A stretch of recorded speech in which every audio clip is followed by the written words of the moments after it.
اس کے بعد کی آیت شریفہ میں شراب کے نقصانات بتلائے، 4 نقصان اللہ تعالیٰ نے بیان فرمائے۔ انما یرید الشیطان ان یوقع بینکم العداوہ، یہ شیطان تمہیں نشے میں مبتلا کر کے تمہارے درمیان عداوت و دشمنی پیدا کرنا چاہتا ہے۔ آدمی جب نشے میں مبتلا ہو جاتا ہے تو پھر اس کی عقل زائل ہو جاتی ہے، عقل باقی نہیں رہتی، اسے اچھے برے کی کوئی تمیز نہیں رہتی، وہ پھر کسی بھی برائی میں مبتلا ہو سکتا ہے۔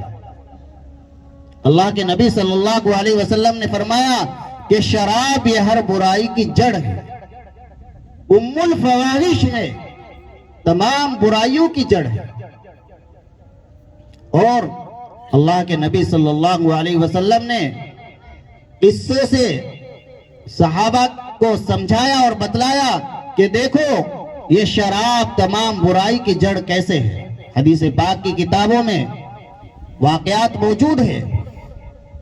اللہ کے نبی نے ایک شخص کا واقعہ سنایا کہ بنی اسرائیل کے اندر ایک عابد تھا، بڑا عبادت گزار تھا۔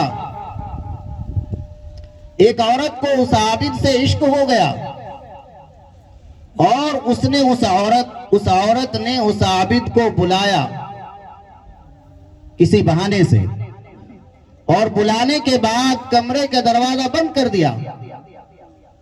اب وہ عابد دیکھتا ہے کہ وہاں ایک عورت ہے، ایک جوان بچہ ہے اور ایک شراب کا پیالہ رکھا ہوا ہے۔ اس عابد سے اس عورت نے کہا کہ میں نے آپ کو اس لیے بلایا ہے کہ یہ 3 چیزیں آپ کے سامنے ہیں، ان میں سے کوئی ایک کام تمہیں کرنا پڑے گا۔ دعوتک لقتل ھذا الغلام، میں نے تجھے اس لیے بلایا کہ یا تو اس لڑکے کو قتل کر دے، اور او تقو علیہ، یا پھر میرے سے منہ کالا کر، او تشرب کأسا من الخمر، یا پھر یہ شراب کا جو پیالہ رکھا ہوا ہے یہ پی لے۔ وَإِنْ أَبَيْتَ فَسِيتُكَ وَفَضَحْتُكَ، اگر تو انکار کرے گا، میری بات نہیں مانے گا، تو میں چلاؤں گی اور تجھے رسوا اور ذلیل کر دوں۔